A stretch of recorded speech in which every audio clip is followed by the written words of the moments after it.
Lo tau nggak, katanya ada orang Indonesia di Jepang yang ngerampok lansia dan duitnya dipakai buat judai online. Dan ternyata ini bener guys. Gue lansir dari Detik News, jadi orang Indonesia ini namanya Yogi, usianya baru 24 tahun. Jadi diketahui Yogi ini emang peserta magang di sebuah perusahaan bahan baku, dan Yogi udah magang di Jepang itu selama 2 tahun. Ada yang mengatakan bahwa banyak orang-orang Indonesia yang di sana merasa dijebak. Itu tuh beda lagi. Beda mas. Ternyata bukan kerja seperti yang dijanjikan. Ternyata jadi operator judi online itu alibi aja, atau memang mereka sepolos itu, dan ternyata di sana memang pertama kali itu gimana sih bang waktu itu, kenapa ingin tertarik untuk bekerja di Kamboja? Apa yang melatar belakangi waktu itu? Ya kalau dari sisi saya pribadi sih ya, kalau saya mau berangkat Kamboja itu ya awalnya karena pertama tuh frustasi karena saya sendiri tuh penjudi. Oh, oke. Jadi saya udah banyak habiskan ratusan juta gitu kan, bahkan dalam satu malam, bukan satu malam sih ya, dalam 2 jam 3 jam itu untuk beli satu rumah 300 jutaan habis mas. Wow. Bukalah di Bali waktu itu. Itu di mana? Di gedung, di hotel, apa di ruko, atau di mana? Nah awal itu saya pikir di rumahnya. Setelah saya berangkat ke sana itu ternyata di hotel mas. Oh, hotel? Iya. Saya pikir buka di hotel juga, saya was-was juga kan. Karena akan bercampur dengan pengunjung hotel. Bener. Tapi ternyata satu hotel itu semuanya kantor judi semua. Oh, jadi di luarnya doang nih kelihatan nih sebagai hotel, tapi ternyata sudah difungsikan sebagai kantor judol. Jadi semua kamarnya itu isinya komputer semua. Komputer semua. Wow. Ketika situ stop banyak, mungkin udah dipercayalah sama bos nih kan, dikasihlah masternya megang. Oh, aksesnya dibuka nih. Setelah saya lihat, wah ini sampai mati pun saya main nggak bakal bisa menang. Oh. Ternyata setiap dari banyak player yang deposit, misalnya ada 100 atau 1000 nih, ya kan. Jadi tuh ada apa ya? Ada indikatornya. Oke. Kalau kita bilang. Balik Ada lagi yang- dong ke Kamboja, jangan-jangan? Atau Bener. atau keluar dari daerah itu ke daerah lain begitu? Bisa jadi ya? Jadi begitu atensi Pak Presiden Pak Jokowi waktu dia keluar setelah Pak FS ini bermasalah, itu pada kalang kabut sampai ada yang bosnya itu milih kabur dulu. Oh. Jangan sampai ketangkep gitu. Sampai kadang karyawan yang ada yang ketakutan juga pada kabur-kaburan juga, sampai komputernya ditinggali kan. Ya. Namun di Bali itu ada yang kena juga. Ada penggerbekan juga di hotel. Cuman ada tuh beritanya di Bali hotel apa tuh ya, digerebek cuman mendapat perangkatnya doang. Ya. Tapi orangnya nggak ada. Orangnya udah nggak ada ya, karena udah kabur duluan. Oh, oke. Tapi kalau kemudian ada yang mengatakan bahwa banyak orang-orang Indonesia yang di sana merasa dijebak, itu tuh beda lagi. Beda mas. Ternyata bukan kerja seperti yang dijanjikan. Ternyata jadi operator judi online itu alibi aja, atau memang mereka sepolos itu, dan ternyata di sana memang tidak bekerja sesuai yang dijanjikan. Kalau untuk yang sekarang lagi viral-viral tuh ya, yang lagi katanya kerja judi online ternyata scam. Iya. Nah, itu memang benar adanya mas. Oh. Karena kenapa? Kalau dia bilang untuk kerja scam gitu, kebanyakan orang udah tahu scam ini istilahnya mekanisme kerjanya gimana. Oh. Jangan pernah kita kalau mau ikut kerja scam ini berharap bisa pulang.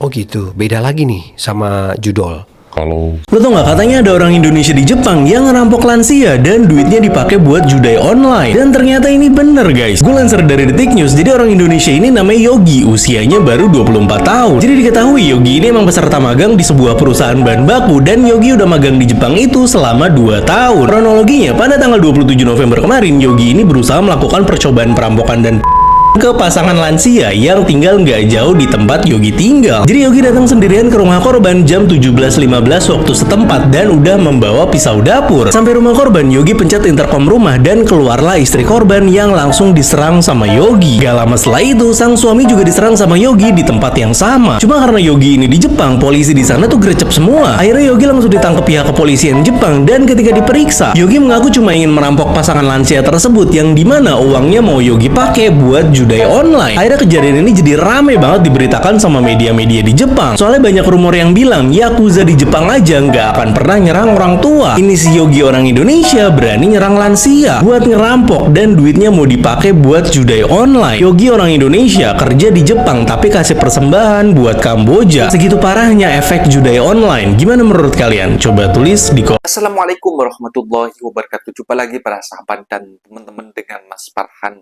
Itu dia videonya para sahabat dan teman-teman yang disuruh simak dan disuruh reaction kepada Mas Farhan.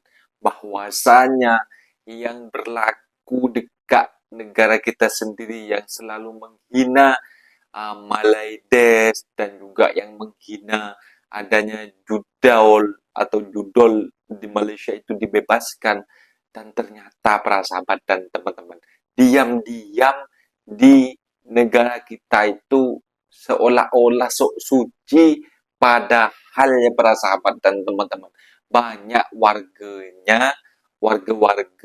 yang tak sadar diri. Bahkan ada sebuah TKI yang bekerja di Jepang itu ya para sahabat dan teman-teman sampai ngerampok seorang kakek dan nenek yang sudah larut lansia dan dikatakan sudah tua, dan dia karena mungkin sudah kalah dalam bermain judol dan mereka sudah gak ada uang untuk ngetop up ya, makanya dia mencari di sekelilingnya sampai nekat untuk ngerompak ya para sahabat dan teman-teman, dan itu sangatlah parah banget. Jadi buat teman-teman semuanya yang di sini itu buatlah pelajaran seperti ini, karena ketika memang sudah dilarang ya, sudah dilarang oleh pemerintah, dilarang oleh agama, itu tak perlu kita lakukan macam itu ya para sahabat dan teman-teman.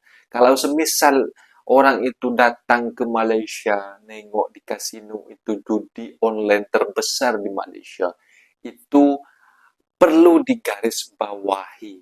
Itu yang boleh masuk hanya orang yang non-muslim, seperti orang China, macam itu. Apabila identiti orang Islam, itu tidak diperbolehkan para sahabat dan teman-teman. Karena apa?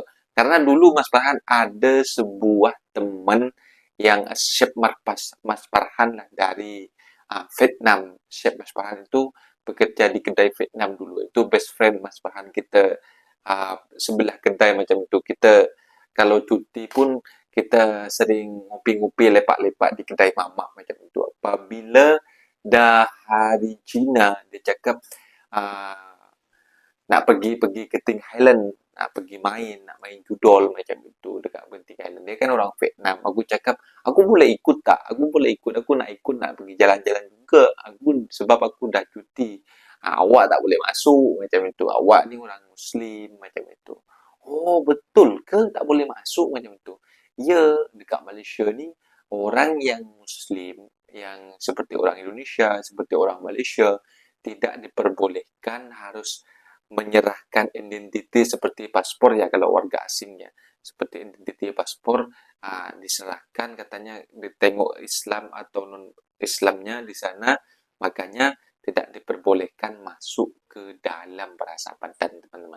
Dan buat teman-teman yang belum terjangkit dengan judol itu, karena sekarang ini banyak ya, kemarin itu ada seorang si Satpor itu yang mempromosikan judol akan ditangkap sama polis para sahabat. Pertamanya dia cuma juget-juget beras habis, itu dia juget-juget macam itu. Live solusinya, dan di situ dalam live-nya katanya dia mempromosikan judol, akhirnya ditangkap para sahabat dan teman-teman. Memang tidak diperbolehkan. Makanya buat para sahabat dan teman-teman, jangan dekati judi, maka itu kalian akan selamat nanti para sahabat dan teman-teman.